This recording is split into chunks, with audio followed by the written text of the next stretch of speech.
Hello friends, DL academy में आपका स्वागत है। मैं Rakesh sir electrical third year के मशीन सेकेंड के सब्जेक्ट को लेकर आया हूं, जिसका चैप्टर है इंडक्शन मोटर। तो आइए देखते हैं आज का टॉपिक क्या है। तो दोस्तों, आज का टॉपिक है relation between rotor copper loss, जिसे हम इसे CU यानी copper loss, slip S rotor input, यहां पे इसका इनपुट ये हो जाएगा रोटर का, और ये रोटर इनपुट पावर, स्लिप और कॉपर लॉस, इन तीन चीजों में रिलेशन क्रिएट करना है। ठीक है दोस्तों, तो आइए देखते हैं कि ये रिलेशन कैसे क्रिएट होगा। तो हमें पता है कि इंडक्शन मोटर में जो पावर सप्लाई स्टेटर के द्वारा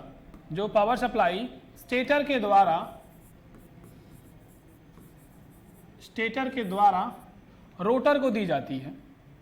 ठीक है दोस्तों, स्टेटर के द्वारा रोटर को दी जाती है, वो इसमें आपके स्टेटर में लॉसेस होंगे, और जब इसे दिया जाएगा रोटर को तो ये आपका रोटर इनपुट पावर होगा। ठीक है, हमें जो स्टेटर को पावर सप्लाई दी जाएगी वो रोटर इनपुट पावर होगा, और ये इनपुट पावर ही आपका क्या करेगा, रोटर आउटपुट प्रदान करेगा, रोटर आउटपुट देगा।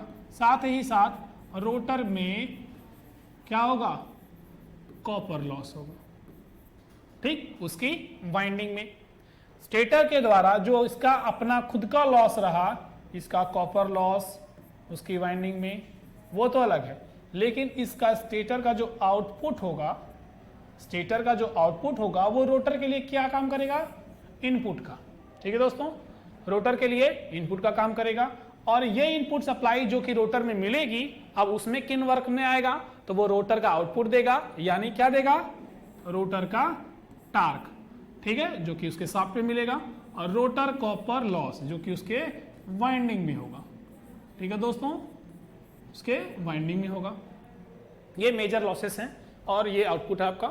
तो इस तरीके से जब हम इमेजिन करते हैं तो ये देखते हैं कि अगर इसमें इनपुट पावर मिला होगा, और यदि इस समय जब रोटर को इनपुट पावर मिला, तो अगर इनपुट पावर की कंडीशन में जो उसकी पावर होगी टॉर्क के रूप में जो पावर देगा 2 पाई, और वो ns स्पीड पे चले अपॉन 60, ये आपकी पावर होगी।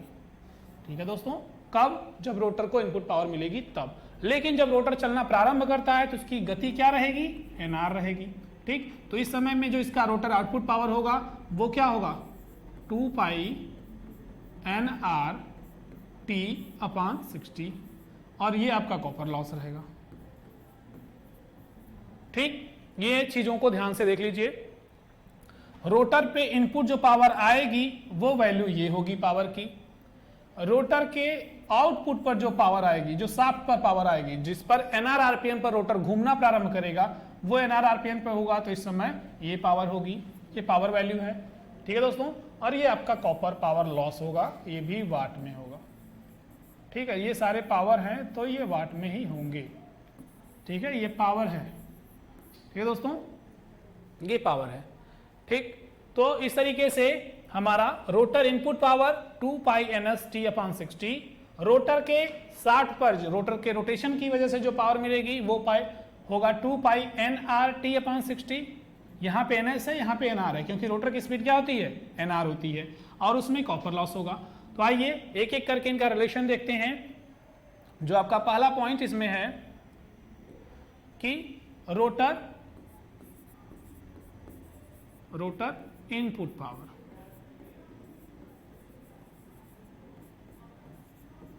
To pi ns t upon 60, और ये किस में होगा, वाट में। ठीक है दोस्तों, अब अगला जो पॉइंट होगा आपका वो होगा रोटर आउटपुट पावर। ठीक है फ्रेंड्स, ये होगा 2 पाई nr t अपॉन 60, ये भी किस में होगा, वाट में होगा।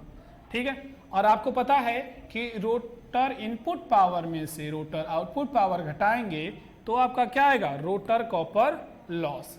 ठीक है दोस्तों, तो आपका rotor copper loss is equal to rotor input minus rotor output. ठीक है दोस्तों, और यहां पे आएगा आपका 2 पाई एन, इनपुट में क्या है, इनपुट में देखिए NS T अपान 60 माइनस 2 पाई एन आर, आउटपुट में देखिए NR है T अपान 60। ठीक है दोस्तों, यहाँ पे 2 पाई T अपान 60 कॉमन है, तो यहाँ पे कॉमन ले लेते हैं 2 पाई T अपान 60, और यहाँ पे कॉमन में क्या आएगा NS माइनस NR। ठीक है दोस्तों, ये पॉइंट मिल जाएगा। इसे इक्वेशन फर्स्ट नहीं, इसे इक्वेशन फर्स्ट देते हैं, इसे इक्वेशन सेकेंड देते हैं, और इसे इक्वेशन थर्ड देते हैं। ठीक है दोस्तों, तो ये इक्वेशंस को देख लीजिए, equation first, second and third. ठीक है, तो इनको अब रिमूव करते हैं आगे की चीज़ों को डिराइव करने के लिए कि चीज़ें कैसे कहाँ से आएंगी। ठीक है दोस्तों, तो आपका 3 इक्वेशन अभी तक बन चुका है। फर्स्ट इक्वेशन जिसमें रोटर इनपुट की पावर की वैल्यू दिखाई गई है, सेकेंड इक्वेशन रोटर आउटपुट की पावर की वैल्यू दिखाई गई है, और third equation rotor copper loss को दिखाया गया है। ठीक है दोस्तों, तो इस तरीके से 3 चीज़ें दिखा दी गई हैं। अब इनमें रिलेशन क्रिएट करने के लिए क्या करेंगे कि इनका रेशियो लेंगे। अब देखिए, जो इक्वेशन थर्ड है उसमें इक्वेशन फर्स्ट में, यानी equation third divided by equation first. ठीक है दोस्तों, तो यहां पे क्या आएगा, पहला आपका इक्वेशन देखिए क्या है, sorry equation third rotor copper loss, यहां पे क्या है रोटर कॉपर लॉस, तो ये हो जाएगा आपका रोटर कॉपर लॉस। ठीक है, डिवाइडेड बाय इक्वेशन फर्स्ट जो कि ये है। ठीक है, रोटर इनपुट पावर, तो रोटर इनपुट पावर। ठीक है दोस्तों, और इनकी वैल्यूज क्या है, ये है 2 पाई टी ब्रैकेट में NS माइनस NR और टोटल डिवाइडेड बाई 60। नीचे आपका आएगा 2 pi T NS divided by 60। अब इनमें देखिए 2 पाई टी से 2 पाई टी कैंसिल आउट हो जाएगा और 60 से 60 कैंसिल आउट हो जाएगा। यहाँ पे आपका क्या मिलेगा NS माइनस NR अपान NS, जो कि क्या होती है S की वैल्यू होती है। ठीक है दोस्तों, इस तरीके से हम कह सकते हैं कि rotor copper loss upon rotor input power is equal to S। ठीक है दोस्तों, ये इक्वेशन आपका हो गया फोर्थ। ठीक, ये फोर्थ इक्वेशन हो गया। अब देखिए यहां पे फोर्थ इक्वेशन जो निकल के आया है, उस इक्वेशन में यहां पे एक और फॉर्मूला बन जाएगा। देखिए क्या फॉर्मूला बनेगा, यहां पे हम लोगों ने देखा कि rotor copper loss upon rotor input power is equal to S होगी, यानी हम कह सकते हैं कि rotor copper loss is equal to S into rotor input. ठीक है दोस्तों, ये चीज हो जाएगा, मल्टीप्लाई हो जाएगा ऊपर जाकर के। अब आगे जो क्या होगा कि यदि हमें ये देखना हो कि रोटर आउटपुट, तो रोटर आउटपुट क्या होता है, rotor input minus rotor copper loss. ठीक है दोस्तों, क्या होगा rotor input minus rotor copper loss. और आपको पता है कि रोटर इनपुट की वैल्यू क्या है, रोटर इनपुट की वैल्यू क्या है, तो उसको रुकिए देखते हैं। अभी पहले रोटर इनपुट इसको छोड़ दीजिए। ये रोटर कॉपर लॉस की वैल्यू क्या है? तो रोटर कॉपर लॉस की वैल्यू है S into rotor input, S into rotor input. ठीक है दोस्तों, तो दोनों में ही रोटर इनपुट कॉमन है, तो इसे कॉमन ले लेते हैं। तो रोटर इनपुट और यहां बचेगा 1, यहां आएगा S, और ये क्या हो जाएगा? Rotor output. ठीक है दोस्तों, तो इस तरीके से आपका एक और समीकरण मिल गया, एक और फॉर्मूला मिल गया जी। ये हो जाएगा आपका 5th फॉर्मूला। ठीक है दोस्तों, तो आपको ये चीजें समझ में आ गई होंगी कि कौन सा टॉपिक किससे स्टार्ट हुआ है और कहां पे एंड हुआ है। पहला रोटर इनपुट पावर जो थी वो 2 पाई NS T/60 था। ठीक है दोस्तों, 2 पाई NS T/60 था।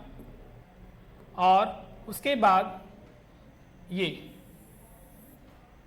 ये आपका ये रहा, ये 2 पाई NS T/60 का क्या चीज है ये? तो ये है आपका रोटर इनपुट पावर। ठीक है, उसके बाद रोटर आउटपुट पावर में क्या है? तो रोटर आउटपुट पावर में आपका है ये चीज, रोटर आउटपुट पावर में आपका रोटर आउटपुट पावर में 2 पाई NS T/60 है। ठीक है, उसके बाद आपका ये है rotor copper loss. Rotor copper loss का आपका क्या हो जाएगा? Rotor input minus rotor output. Rotor input का फॉर्मूला यहां है, रोटर आउटपुट का फॉर्मूला यहां है। इन दोनों को माइनस कर दिया जाएगा, जो कि वैल्यू आएगी 2 पाई T/60 NS माइनस NR। ठीक है दोस्तों, ये इक्वेशन 3rd हुआ। अब इक्वेशन 3rd का इक्वेशन 1st से होगा, यहाँ पे रेशियो देखा जाएगा, तो इनको डिवाइड किया गया, वैल्यू आ गई S की। तो S की वैल्यू आ गई, तो rotor copper loss is equal to क्या हो जाएगा? मल्टीप्लाई होगा इसमें, तो ये हो जाएगा S इंटू रोटर इनपुट। ठीक है दोस्तों, अब हम जानते हैं कि rotor output is equal to होता है rotor input minus rotor copper loss. अब ऐसी स्थिति में यहां पे कॉपर लॉस की जगह पे ये फॉर्मूला रख देंगे, जिनमें दोनों में ही रोटर इनपुट है, कॉमन ले लेंगे। रोटर आउटपुट बराबर rotor input into 1 minus S। ठीक है दोस्तों, तो ये बात आपका फॉर्मूला, ये मेन फॉर्मूले हैं जिन्हें याद रखिएगा आप। ये 4th फॉर्मूला, ये आपका 5th फॉर्मूला, यही रिलेशन को शो कर रहा है, इन्हें जरूर याद रखिएगा। तो चलिए स्टार्ट करते हैं अपने अगले टॉपिक को। अगला टॉपिक आपका होगा effect of rotor resistance upon torque slip curve. ठीक, जैसा कि आप लोगों ने अभी तक फॉर्मूला देख रखा है, फॉर्मूले में आप लोगों ने देखा है कि T is equal to KS E2 का स्क्वायर R2 अपॉन R2 का स्क्वायर प्लस SX2 का होल स्क्वायर। ठीक है दोस्तों, ये फॉर्मूला आप लोगों ने देखा है, लेकिन यहां पे हमें स्लिप और टार्क के बीच में इफेक्ट को देखना है कि स्लिप की वैल्यू वेरी कर रही है तो कैसे प्रभाव पड़ रहा है। तो हमें जो टार्क की वैल्यू है उसे प्राप्त करना है। कौन से टार्क को? स्टार्टिंग टार्क को, जो कि यहां पे देखिए ये इक्वेशन अगर आएगा तो वो ये यहां मिलेगा और ये यहां मिलेगा, और ये वैल्यूज क्या है? TS, और ये वैल्यू भी क्या है? ये TS है। ये 3 अलग अलग वैल्यूज क्यों हैं वो अभी देखते हैं, बात करते हैं। हमें पता है कि जो हमारा T मैक्स है, यानी अधिकतम टार्क या अधिकतम बलागुण की स्थिति है, वो क्या है? K E2 का स्क्वायर अपान 2X2। दोस्तों, ये सारे फॉर्मूलाज का डेरिवेशन, कंडीशन, हर एक चीज को पिछले लेक्चर्स में बताया जा चुका है। अगर नहीं समझ में आया या नहीं याद है तो आप उस लेक्चर को जाके एक बार देख लीजिए, चीजें समझ में आ जाएंगी। तो ये आपका T मैक्स अधिकतम बलागुण की स्थिति है, ये उसका फॉर्मूला है कि हमारे टार्क का फॉर्मूला क्या है। तो हमें यदि जो अधिकतम बलागुण हमारे इस स्थिति में मिल रहा है, देखिए स्टार्टिंग टार्क की वैल्यू क्या है? स्टार्टिंग टार्क की वैल्यू केवल इतना है, ठीक है, लेकिन हमारे अधिकतम बलागुण की स्थिति कितनी है? इतना मान है। ठीक, तो क्या कोई ऐसी विधि है जिसमें आपके टार्क की वैल्यू जो इतनी यहां पे मिल रही है और यहां पे केवल इतना मिल रहा है, तो स्टार्टिंग टार्क की वैल्यू जो हमें बाद में अधिकतम टार्क की स्थिति में मिल रही है, क्या इस अधिकतम मान को हम थोड़ा पहले प्राप्त कर सकते हैं? इस मान को पहले प्राप्त करने के लिए हमें देखना पड़ेगा कि अधिकतम बलागुण प्राप्त करने की स्थिति है क्या। यह स्थिति जो यहां पे मिल रही है वो क्या है? S = R2/X2, यानी स्लिप का मान जब R2/X2 के बराबर हो जाएगा उस समय ही अधिकतम बलागुण प्राप्त होता है। तो वो समय जब S = R2/X2 प्राप्त होता है, वो समय या वह मान क्यों ना हम कुछ पहले ही प्राप्त कर लें। पहले प्राप्त कर लेंगे तो वो मान हमारे इस स्थिति से पहले ही मिल जाएगा, और जब ये स्थिति से पहले मिलेगा तो ये देखिए ग्राफ जो है वो आगे शिफ्ट होगा। केवल इस ब्लू वाले ग्राफ को ध्यान दीजिएगा, ये ग्राफ को इमेजिन करिए कि थोड़ा और आगे शिफ्ट होगा तो वो स्थिति कुछ इस तरीके की बनेगी जो रेड वाला ग्राफ है। इसके आगे खिसकने की वजह से यहां पे देखिए ये स्टार्टिंग टार्क की वैल्यू बढ़ गई। ये आगे खिसका कैसे?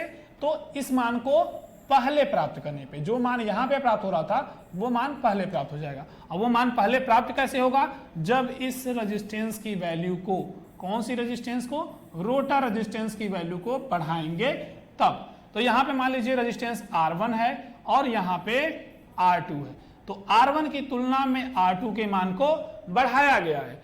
R2 के मान को बढ़ाएंगे तो ये जो स्लिप का मान यहां पे प्राप्त हो रहा है वो यहां मिल जाएगा, जिससे हमें अधिकतम बलागुण की स्थिति थोड़ा पहले ही प्राप्त हो जाएगी, जैसा कि पिछले में प्राप्त हुआ था उससे थोड़ा पहले समय में प्राप्त हो जाएगा। और इस वजह से हमारे जो स्टार्टिंग टार्क की वैल्यू है वो पहले की तुलना में बढ़ करके मिलेगी।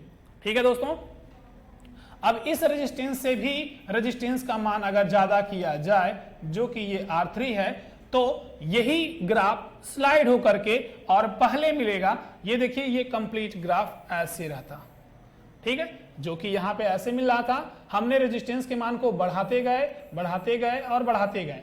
इस तरीके से ये जो कंडीशन हमें यहां पे मिल रही थी वो कंडीशन अब यहां पे मिली, रेजिस्टेंस के मान को और बढ़ाया गया तो यही कंडीशन हमारी यहां पे मिली, जिसकी वजह से अधिकतम टार्क की वैल्यू तो बराबर ही रही, क्योंकि वो निर्भर रेजिस्टेंस पे नहीं कर रही। देख रहे हैं यहाँ पे कहीं रेजिस्टेंस है नहीं, लेकिन ये जो स्थिति है वो कब मिलती है? S = R2/X2 हो जाने पर।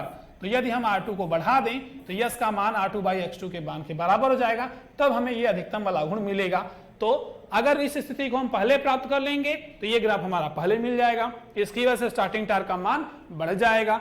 फिर इससे रेजिस्टेंस और बढ़ा लेंगे तो ये स्थिति हमारी और पहले मिल जाएगी, और ये स्थिति देखिए और पहले मिलने की वजह से ये हमें नहीं प्राप्त होगा, सीधे अधिकतम बलागुण जो प्राप्त हो रहा था वो प्रारंभिक अवस्था में ही प्राप्त हो जाएगा।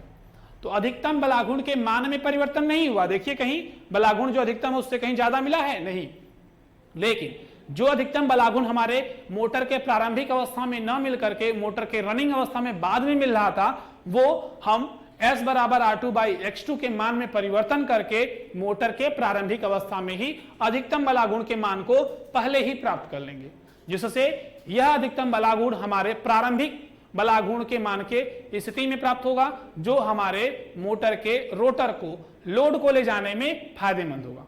तो दोस्तों इस तरीके से हम रोटर के रेजिस्टेंस के मान में परिवर्तन करके ये अधिकतम बलागुण की स्थिति पहले ही प्राप्त कर लेते हैं, जिससे हमारे स्टार्टिंग टार्क के मान में बढ़ोतरी होती है, बढ़ करके मिलता है। ये हमारे फायदे हैं कि इस तरीके से रोटर रेजिस्टेंस को बढ़ाकर स्लिप के मान को R2/X2 को जो स्थिति है वो पहले ही प्राप्त करने पर।